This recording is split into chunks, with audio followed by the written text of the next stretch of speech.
Welcome to Mike's on Mike, a conversation about politics, government, and Jacksonville. Join 50-year opinion leaders Mike Hightower, Mike Tolbert, and award-winning broadcaster and longtime political observer, Mike Miller. Welcome once again to another episode of Mike's on Mike. Nice to have you with us. Mike Hightower is with us in studio, and Mike Tolbert's once again shoveling you-know-what out at the horse barn.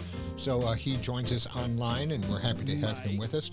Today's show, as always, brought to us by the Jacksonville Historical Society, and our thanks to Alan Bliss and the donors who are helping keep us on the air and keep this show going. We appreciate all of your support, and thank you very much for that. We've got a special BOGO today, buy one, get one free, because we've got two dynamite guests who are joining us here in studio, which is unusual, but we're delighted to have it.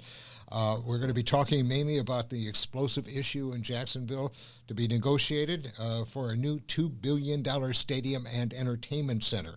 So let's welcome Nate Monroe, Times-Union columnist, and Jean Frenette, Times-Union sports columnist. And Jean Frenette's a native of Vermont, started covering sports as a 14-year-old. He's a father of four, grandfather. Gene is Jacksonville's expert on everything Jaguars.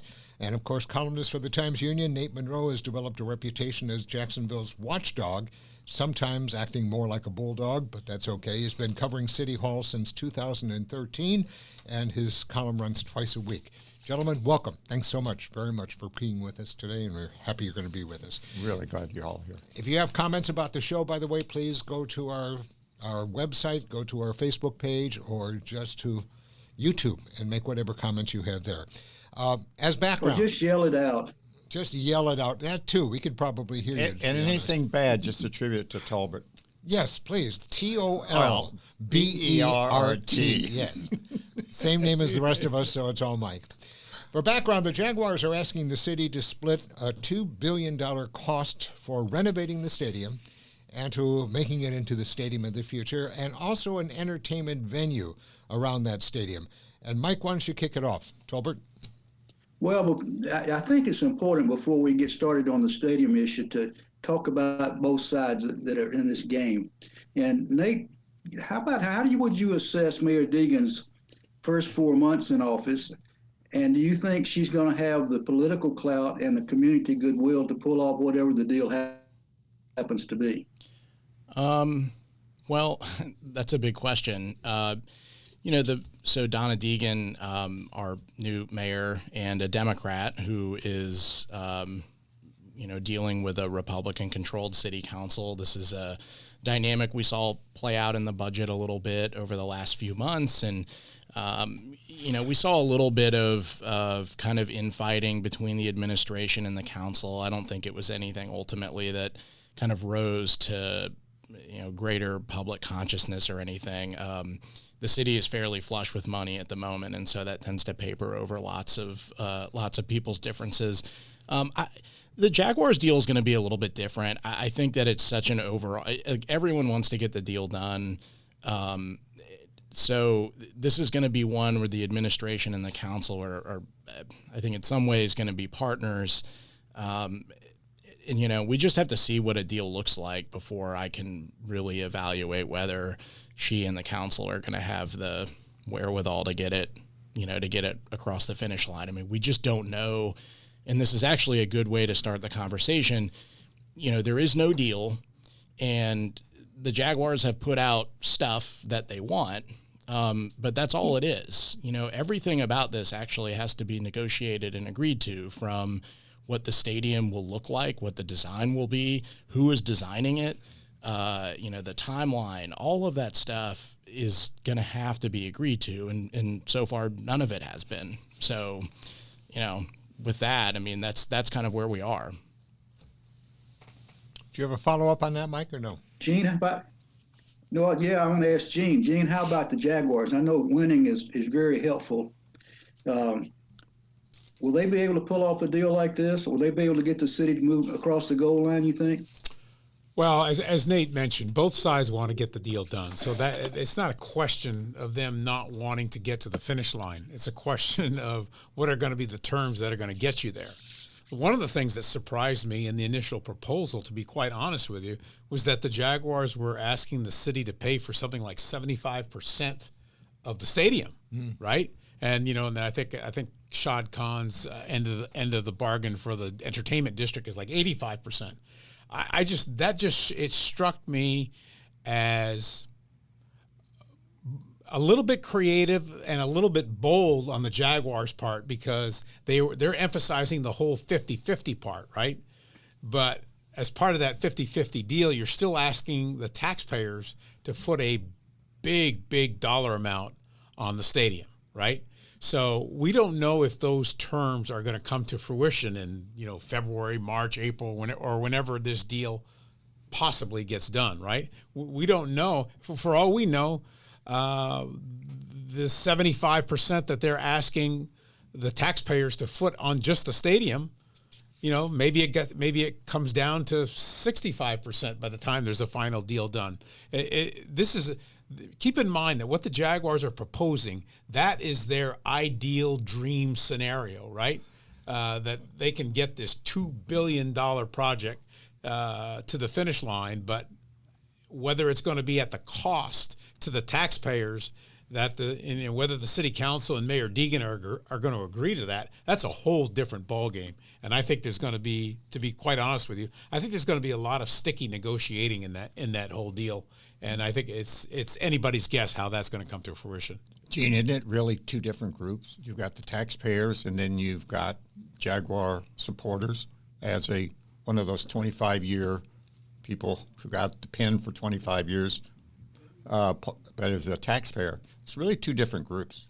Oh, absolutely. Listen, there are probably 60 to 65% taxpayers in this city who, while they would like to see the Jaguars do well, they have no economic dog in the hunt. They're not paying money to go see the Jaguars play year after year, game after game, right?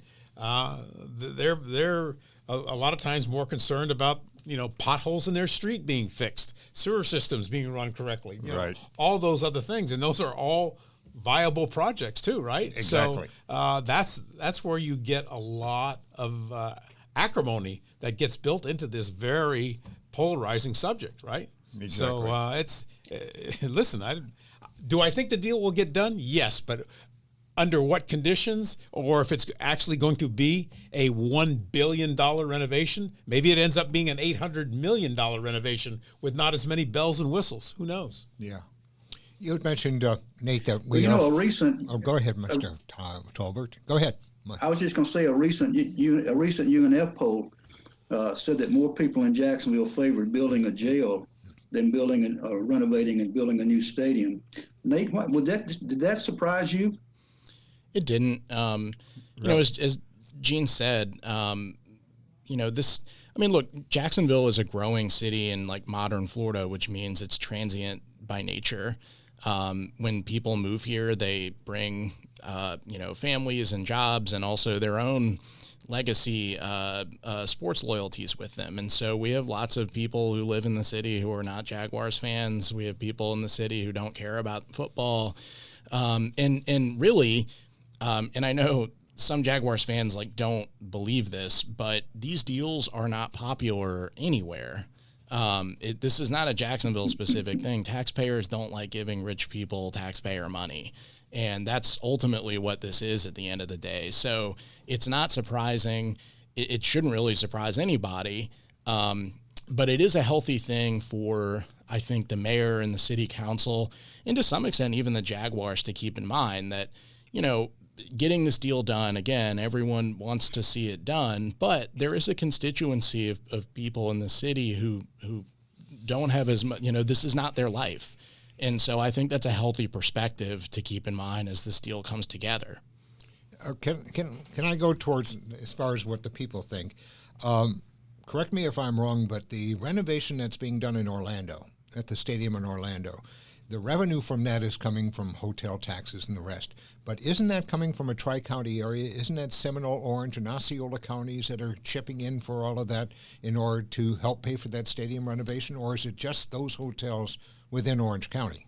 I don't know the answer to that. I think it's I thought it was a tri-county situation. If somebody knows something differently, please let me know. But it still begs the question, and this is some of the feedback I've gotten, is saying, well, wait a minute here. What about all of those people that go to the Jaguars games and the Truck Bowl and all the other things from Nassau County, from St. Johns County, from Clay County, and they're going to have no skin in the game at all, because all of the money for those renovations and that development is all going to come from one county, from Duval County. I think it's a fair question, but how far do you extend that? I mean, if you went into, I'll give you for instance, you look at the Buffalo Bills, they're gonna be building a brand new stadium, right? Mm-hmm. Well, they're getting help from the state, right? Yes. And you happen to have a governor in that state who's a big Buffalo Bills fan, who is from the city of Buffalo, and so it's a different dynamic there. Same thing with Nashville, right? I mean, I don't know how much help beyond Shelby County. I mean, I know they're getting some state money, but I'm sure that there are Tennessee Titans season ticket holders who do not live in Shelby County. So, the same question could be asked, in a lot of different places. But yeah, I mean, it's an interesting dynamic, but I seriously doubt that you're going to get St. Johns County, Nassau County, Clay County to participate in funding of the Jaguars renovation. It would be interesting to know how the cities of Miami and Tampa are watching this negotiations of what they're doing, what they've done here, and what we're going to try to do. Well, the ones that I think will be watching even more intently will be the other cities who are in the on-deck circle to get new stadiums. I mean, I just came from a game last week in New Orleans, and I'm telling you, if I would be surprised if the New Orleans Saints are still playing in the Superdome 10 years from now. I mean, it just really looks like a really old stadium. What is it? It opened in 1975. Yeah, so, I mean, it just and believe me, other owners are watching this very carefully. Of course they are, right. Because they want to make sure that when it comes their turn to bat, they want to make sure that they get taken care of as well. And I mean, Stephen Ross, he owns the stadium there, right? But in exchange for owning that stadium, he also got property tax breaks. So we don't know how much financially a benefit it obviously was a financial benefit, because I'm telling you, these guys, these owners, these billionaire owners, they don't do anything that's not financially beneficial for them. Really? The Miami example. Go ahead. I was going to say the Miami example is also an interesting one. On this conversation we were also having about public opinion. So Carlos Jimenez was the mayor of Miami when the city and the Dolphins struck a redevelopment deal for their stadium. They had something like a $500 million renovation to the field, and the mayor opposed it, made it a big deal that he opposed it, and it was kind of part of his political brand. And he is now a member of Congress. This did not hurt him with voters in Miami. And so that is kind of a dynamic here too. And I don't know if we'll see it play out, because these are also very different markets with just kind of different dynamics. But, this, again, this is typically not a super popular thing with the public writ large, as opposed to just the fan base. Yeah, let me follow up with that, if I may. And going back to what you said earlier and just then, there's not a great deal of enthusiasm for giving taxpayer money to rich people like Shad Khan. When he bought that team, my memory is he paid $770 million for it. And I think Forbes just came out and said it's worth $4 billion. His net worth now is said to be over $12 billion, making him probably the fifth wealthiest, or maybe even better, owner of the NFL team. So how do you think that's going to play into all this? I mean, is that going to become an issue, his wealth versus the taxpayers? Is that going to become a part of the game? Well, it certainly could be a point of contention, but is it going to be a deal breaker? I would say probably not, because I think at the end of the day, whether you're a city councilman, whether you're Mayor Donna Deegan, or you're anybody involved with the Jaguars administration, You don't want the Jaguars being uprooted. You just built this spectacular Taj Mahal of a practice facility. It just went up last year. So the last thing all the parties want is for a stadium renovation deal to not get done. Because I can promise you this, on the unlikely event that a stadium deal does not get done, the Jaguars will be moving. I mean, that's just the facts. That's why the Baltimore Colts went to the Indianapolis. That's why the Cleveland Browns went to Baltimore. That's why the Raiders went back and forth between Oakland and LA. It always had to do with a stadium issue. So, both the Jaguars and all the city officials are sort of compelled to get a deal done. The only question is, what are the terms going to be? Yeah, I agree with that. And just to follow up, Mike, on some of the financial stats that you just shared, I think that what that also illustrates is that Jacksonville actually has been a great market for the Jaguars. There's a lot of discussion. And one of my points of frustration with the Jaguars, and I know a lot of fans have this kind of, they share this, that there is a lot of discussion about viability and about Jacksonville's small market size. And, the truth is this is a great place for them to play. The city government has given the Jaguars, almost everything they've asked for within reason. He's made a lot of money here, and all things being equal, I don't think he wants to leave. There aren't a lot of other cities in the United States that would entertain $1 billion offer from their NFL team. The city is certainly entertaining it and very likely could do it. So this is a good market for them. They know that. And so anyway, I just wanted to sort of piggyback on that. I'm sorry. Well, I wanted to follow just on what Nate just said. My understanding, Nate, is that over the next several years, the Jacksonville, our city debt will be at $3.1 billion. That's where I was the going. indebtment. I'm a Jaguar supporter. We have in this community, we've always done everything on the cheap, and then we gripe about quality of life, but we still going to have $3.1 billion. To your point, negotiations haven't started. But do you think that projected debt on what we now have plus this is do you believe that will be part of the negotiations? I mean, it should be in the sense that the city needs to be aware of, what it can, its debt capacity. It's not like there's a hard limit that says you can only borrow this amount of money. Right. It's just that if you continue to borrow more, the city's credit ratings could take a hit and, borrowing could become more expensive. And I should say, I don't think, and I don't want to speak for like the city's finance people, but the sense that I get is that the city, so yes, it is projected with borrowing nothing more from here until 2027. The debt is expected to grow by about $1 billion, and that's just because of budgets and debt that's already been authorized. Right. I don't think the concern is so much that adding the stadium by itself is going to put the city in a bad spot. I think it's the accumulation of a stadium deal plus maybe a new jail. Plus, we authorize, every mayor wants infrastructure budgets every year, and that's all paid for with debt. And so it's really more the accumulation of stuff more than it is just the single $1 billion stadium deal. It's just a very long way of saying, yes, it should be part of the city's consideration. And I mean, the fact of the matter is $1 billion is a lot of money. That would be more money, I think, than any city has ever provided an NFL team.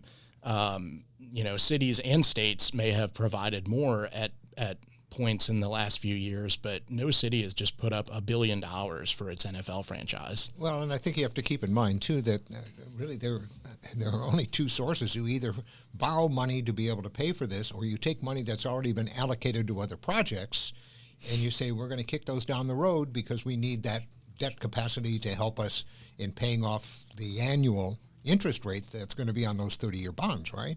So then the question is, okay, so what are we going to sacrifice? Now you're getting back into the 14 districts of the city council who are going to say, not in my district, you're not going to take that away. I fought too hard for it. So that's going to be another obstacle that they're going to have a tough time getting around. Or when you go back and listen to what Mayor Deegan said in her inaugural speech what she wants to do for infrastructure, which goes back to what Nate says. What is our debt capacity and what are we going to provide? And it comes back to the size of this deal that's unique to every other city. It's a hell of a spot we're in. Gene Frenette, and you recently wrote a column while y'all were in London, and part of it, Mr. Kahn said that going to London twice a year was good for Jacksonville's economy. It was good for business. Do we know any economic indicators that make that a fact, that prove that? Where have the benefits been seen so far?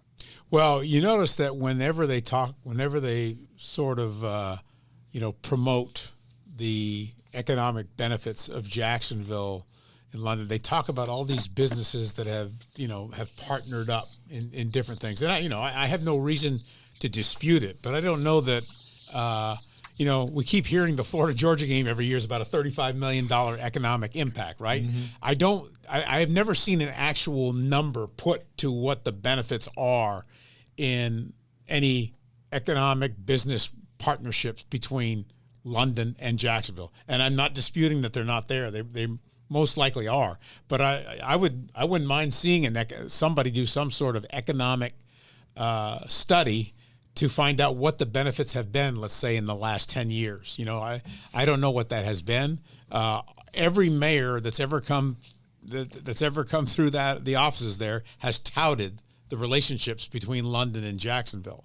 And in most recent one, Mayor Deegan has apparently is trying to negotiate a direct flight between Jacksonville and Gatwick Airport. I think if I'm mispronouncing that name of that airport, but it's not the Heathrow Airport, it's the Gatwick Airport, to try to get a direct flights. And that's not being done because so that fans can go to Jaguars games in London. That's presumably being done or being looked at because they feel like there's enough of a business relationship between Jacksonville and London to warrant that. Right. But again, I'd like to see some actual raw data, actual numbers as to what the economic benefits are, because I can tell you this, every time people hear, you mentioned that the Jaguars going twice to London. Okay, well, when you say that, you should always put the caveat there that it's one home game, because that's what it was this year. They went they played 2 games in London, but only one of them was a home game. Right. Now, when you see this renovation go up in 2027 and possibly 26 too, depending on whether the Jaguars are going to and the city are going to agree to a 2-year model, a 4-year model, or just a 1-year model, as Mark Lamping laid out last week.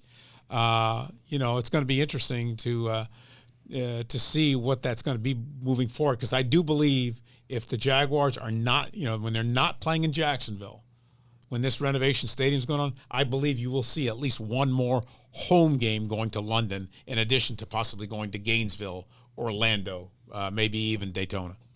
As a sidelight to all of this, too, and I heard this discussion last week as well as about the Florida-Georgia game during construction and renovation. And not kidding, but being serious about it, saying that if they decide to go back and do the game over the next 2 years in each of the 2 college stadiums, do you think they're ever going to let Jacksonville get it back again? Because it's an incredible economic benefit for this game coming up this weekend. This is because we're taping once again, folks, on a Tuesday, and the game is Saturday. But would President Sass say, no, sure, go on back to Jacksonville. We don't need this. You people, the Chamber of Commerce of Gainesville doesn't need this money. Our hotels don't need this money. Our restaurants don't need this money. And that could pose another problem, and all of that coming about because our stadium is closed. Well, it's going back to what Gene said. As long as I remember, it's a $35,000 million impact for the $35 million. All right, when it's not here, it'll be interesting to see that impact on Jacksonville. Especially when the schools themselves are only getting a couple of $1 million apiece for this, aren't they? Yeah. I could be wrong about this. I don't see the Florida-Georgia game leaving Jacksonville. And, I hope not either. Jeez. And I don't say that just because I live in Jacksonville. I say that because when you're trying to find out, guess, predict what's going to happen, always, always, always follow the money, okay? And when the game is in Jacksonville, both schools are getting massive payouts from that. Okay, when it goes to home and home, only the school playing at home gets money. But if it's 2 years, it's going to be spread over the 2-year period. If you're getting $30 million, let's just say that for the sake of argument, $20 million impact for the 2 school cities. So if someone is saying, okay, well, that's $10 million a year when you think in averaging that out, which is still more than what they're getting now for the game being played here. Yeah, I'm not talking about the money, about the impact on the city. I'm talking about the money that goes directly into the pockets of the University of Florida and Georgia from hosting the game in Jacksonville. Sure. And then when you put a new stadium on it, which is going to have far more suites, they're going to be look, they can charge anything they want for the Florida Georgia game. They're going to sell it out. Right. I mean, as little as maybe 10 years ago, you could probably buy a Florida Georgia face value ticket for $50. It's $110 now. Okay. I never see. I just. One, we're talking about the Jaguars, but on Florida, Georgia, I just think it's so much part of our DNA. I can never see the city ever giving that up. Well, it's not a question of the city giving it up. It's the question of the city and the 2 schools agreeing not to move it out of Jacksonville. It goes back to the negotiations, right, to that part. And I will say, I think hope, I'm a little bit more Kirby open. Smart gets hit by a truck. Huh? What was that?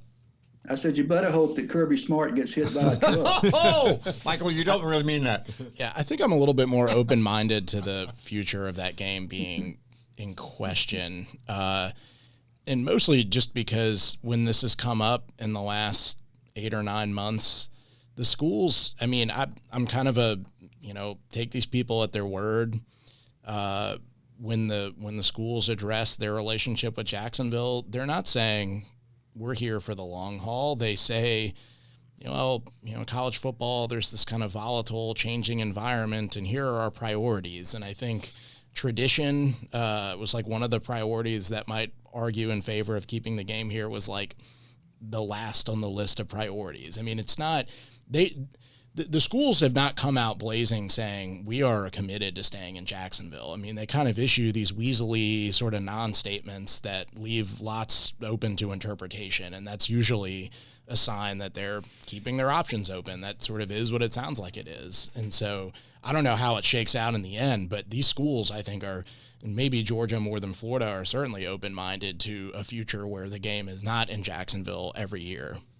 Well, I think that when they say they're keeping their options open, that's the smart thing to do because you're trying to drive the price up, right? That's what everybody does in negotiations. You keep your options open. But I just strongly believe, and it may be a little bit more from the University of Florida's part right now than it is Georgia's, because obviously you've had Kirby Smart talk about about recruiting and all this other stuff. But again, I just think it comes down to money, and the bottom line is that playing the game in Jacksonville offers more money for the University of Florida and Georgia than playing it on campuses.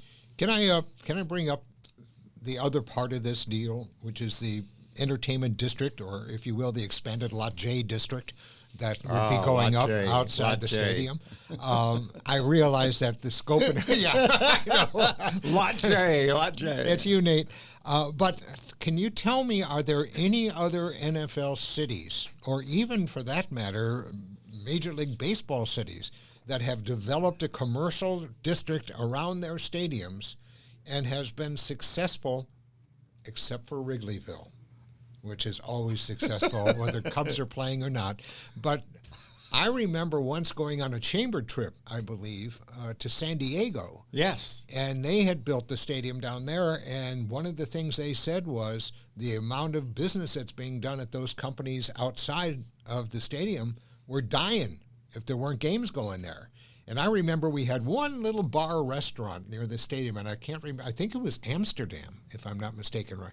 And they even got some city money, I think, to keep it going. But they eventually had to fold because there just wasn't business. What makes us think that by developing an entertainment center around the stadium, that this all of a sudden is going to make us a vibrant downtown? Well, I think a lot of the answer to that depends on what your definition of success is. These districts never pay for themselves. So if you're looking for like an economic case to invest in them, that never pans out. They never pay for themselves. The cities that contribute never seem to get made whole. And I wouldn't expect that to be any different here than it is anywhere else. I don't really know. I mean, first of all, we probably should acknowledge here, although the Jaguars have talked very conceptually about this larger district, we don't have any plans for what they actually want to do there. Right. I don't actually know a lot about what it is they're planning. And so, like, is this a Lot J Redux? Is it something more than that? I mean, I don't really know. Isn't the price tag on that about $800 million? Yeah, but we don't, we don't know what's being put into this. That's what they've said, and that's what they've said, because this will allegedly be a 50-50 deal. Yeah. What they're really asking for is the city to make Shad Khan the master developer of this city-owned land around the stadium, which, first of all, implies that this actually won't be Shad Khan's money developing some of these plots. Like, a master developer can go out and make deals with other developers to build stuff. So when they talk about this, well, that's his end of he's putting that money in. Like, I think that's probably a little bit more nuanced in reality, but we just don't know. I mean, it's hard to answer that question. The stadium is not really downtown in the way that people think about downtown. And there's even an argument to be made that building out that area draws away from the kind of true core of downtown. I brought that up with Lori Boyer when she was on the show a couple of weeks ago. Yeah. And I said, you're trying to develop the central business district, and you're talking about all of these restaurants and hotels and everything else down at the stadium. Why aren't you cannibalizing downtown by developing this shiny new, development that's going to go on around the stadium? And, Lori's paid to just say everything's great all the time, so she's not going to say this, but they all know this. They're all aware of it, and this is a thing that gets talked about. So, that is a consideration too. There are also some folks on the city council that are also interested in removing the district part of this from the stadium deal. Like, there are some advocates of just doing a clean stadium deal, and all the development rights around the stadium can be part of a separate kind of negotiation. In an ideal world, the city would put that out for bid. It's not. Again, this is stuff that all has to get negotiated. Like, Shah Khan doesn't have a God-given right to develop that land. That's city-owned property that the city can dispose of however it sees fit. And that could even involve asking other developers to come in and give us their best offer for what they could do. And so anyway, that part of the deal to me is the haziest part of it, that we know the least amount about. And I think the taxpayers are going to say that when we start the debate on this thing, saying, what am I buying? What are you asking me to pay for? I haven't seen any renderings. I haven't seen any big box names that are making a commitment to say, yeah, you do this, and we're going to bring whatever it is that we're going to, I don't know what it could be, but nevertheless, what are you asking us to pay for other than just an entertainment district? That becomes the similarity, I think, to the Lot J argument, even though that has a lot of other problems in it than just that one. But I think that has some legs to it. Yeah. Well, the other. Can I go back to football? No. Yeah. let me just make one more point about this entertainment district, and that is, okay. Whenever we see anything get built, it doesn't matter whether it's a new stadium or entertainment district or whatever. It always seems like whatever the proposed costs are going into said project, it always ends up being more. Really? Yeah, I hadn't really noticed that. Always ends up being, $50 million, $150 million. Let me get the better Jacksonville plan out here. Again, that I was involved. Courthouse. So the question becomes, if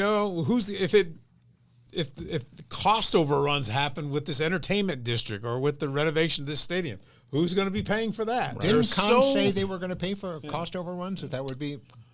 That typically, if he gets to design it, the design drives the cost, so that would be appropriate. But, I mean, Gene's making a good point in something the city needs to be aware of if this does become part of the deal, this ancillary development stuff.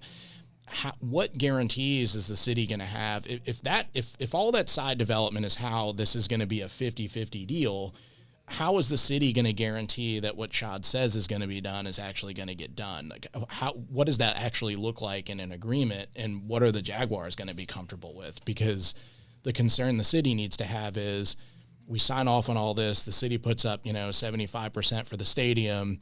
And when it's Shad's time to do stuff around the stadium, he says, well, the economy's slowed down and maybe we should scale back. And all of a sudden that his half of the 50% becomes smaller, more modest, or the timeline gets pushed out, or, that's all stuff that has to be thought about and probably fought over. Dailies. The dailies. Yeah. That's a good example. Yeah, it really is. Dailies. Okay, Good Mr. example. Tolbert, you want to get back to football? All right. Thank you. Gene President Lamping says if we get a deal in Jacksonville, it then has to be approved by all 32 owners. My question really to both of you is probably pretty cynical. One is easy. What's the likelihood that if you get a deal here in Jacksonville that Khan approves, that any of the owners will vote against him? And the second part of that is, do you think is there a possibility he might agree to an offer that he really doesn't like, and then follow up and torpedo it with the other 32 owners so he can get the hell out of town and not look like it's his fault? Whoa, I would say highly, highly unlikely to the second part of your question, because listen, it's in Shad Khan's best interest to stay here in Jacksonville. I mean, he's invested hundreds of millions of dollars in so many different aspects, whether it's the stadium, whether it's the video boards, whether it's the Miller Electric, dailies, all that stuff. I mean, so it would be hard for me to believe that he's doing all this with the intention of down the line of torpedoing the deal. Because look, 24 of 32 owners have got to approve of that. Deal. I can't imagine that Shad Khan, Mark Lamping, and the city would put together a deal that they didn't think was going to get the approval of the owners. I mean, they just know better than to not do that, because the last thing the owners want is to have their time wasted by a deal that they don't like. They're gonna know. Shad Khan and Mark Lamping are gonna know going in whether they are going to agree to a deal that they're not going to agree to a deal that they think the owners won't approve of. Well, I'm not a big fan of that talking point, because I guess for a couple of reasons. First, we don't get to be privy to these discussions between the owners, right? We just have to take the word of Mark Lamping, who is a party to this negotiation that might have some self-interest in this very convenient narrative that the deal has to be so sufficiently one-sided, or this mysterious group of people for mysterious reasons might veto it. Like, I just don't really buy any of that. The NFL is a cartel. The owners' interests are all intertwined and aligned. The idea that Shad Khan would negotiate a deal in good faith with the city and the other owners would shoot it down strikes me as like utterly fanciful.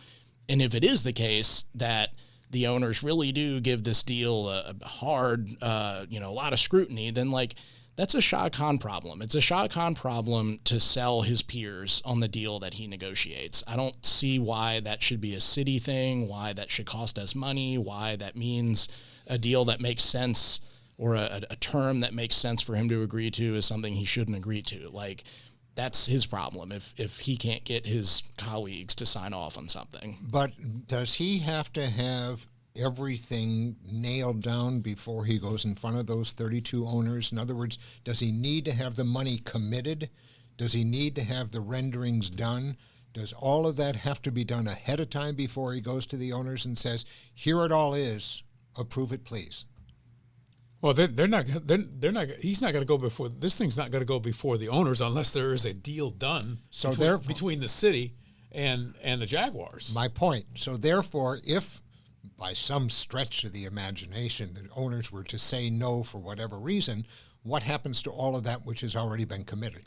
I go back to what Nate says. I think what goes on with the owners, and I mean this respectfully when I use the word cabal, they talk. They are a unique group of 32 folks, and they have probably more in common than they have differences.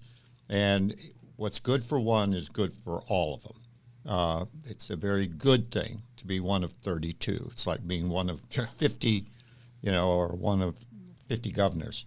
I just think what goes on with the owners is going to be a sideline. And I also think during this whole negotiations, whether Shad or Mark are talking with them, they're reading everything that Nate Monroe and Gene say and everybody else says. And they're going to be watching this, and they're going to be testing with Mark or with Shad, how's it's going. I just think it's two different things. I don't think what the other 31 are thinking has anything to do with the negotiations. That's my perception. Has there ever been a time when the owners have said no? Well, if you look in a deal like this, I not that I can think of off the top of my head, but what I do know is that when things get put before a vote for NFL owners, whether it's instant replay or anything like that, all this gets talked about beforehand by some sort of subcommittee or whatever, and they so they know going in, and very seldom do you see a vote being 18-14, or it's always 32-0, 31-1 with one dissent. That's how all the votes go. I don't think it's 31. I think somebody wasn't there and didn't have a proxy. I just don't think it's like you're one of 32. It's unique. I don't. What those 32 are going to do is totally different than what the city and Shad Khan are going to do. That's my perception.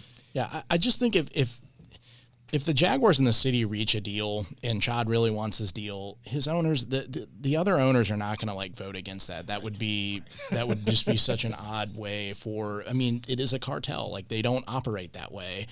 And that talking point, I feel like gets deployed sometimes by the Jaguars to say, well, we'd love to do that, but these owners that, to me, that is, using this kind of invisible set of talks as leverage, a leverage point in negotiating, I think is not something that the city should worry about or concern itself with. I think going back to what Gene and Nate said at the very beginning, there are other cities, there are other Jaguar owners out there who are standing on the sidelines seeing what is this city who doesn't get any money from the state, right. How are they going to negotiate? Because they see within the next, 5 to 10 years, they're going to have to do something. So they're going to be watching intently at what is said, who says it, and how it happens. That's my perception. I think there'll only be one question. How much money are we going to get out of this deal? The other owners. Because, as you said, it's all about money with them. It's all about money with them. All right. Any final questions, guys? We're reaching the end of our time here, unfortunately. Mr. Tolbert? No, thank you for being here. You guys are great. Yeah, and thank you for the insight. It's interesting. My observation of watching Gene, with all due respect, how long have you been doing sports here? I'll be about 42 and a half right now. Okay, and Mr. Monroe, how long have you been reporting here?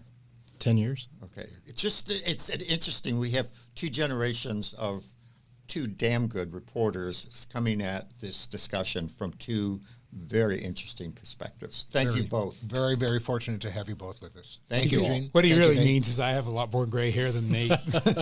Color is not my issue. Color is not my issue. Something all the mics, unfortunately, are suffering from.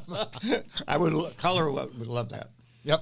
Thank you all for joining us once again for another edition of Mike's on Mike. Catch us, if you will, on Facebook, on YouTube, on our website, or wherever you get your podcasts. Or our pictures in the post office. Right. And we'll be back for you next week, so we hope you will enjoy it. And once again, thank you to the Jacksonville Historical Society and Alan Bliss for their support of today's show. Have a good week, everybody. We'll see you again. Y'all take care. Thanks, guys, for being here. Thanks. Yep. Mike's on Mike with Mike Hightower, Mike Tolbert, and Mike Miller can be found at your favorite podcasting platform, Facebook and YouTube. Learn more at mikesonmike.com. Join us next time for more conversations with Mike's on Mike.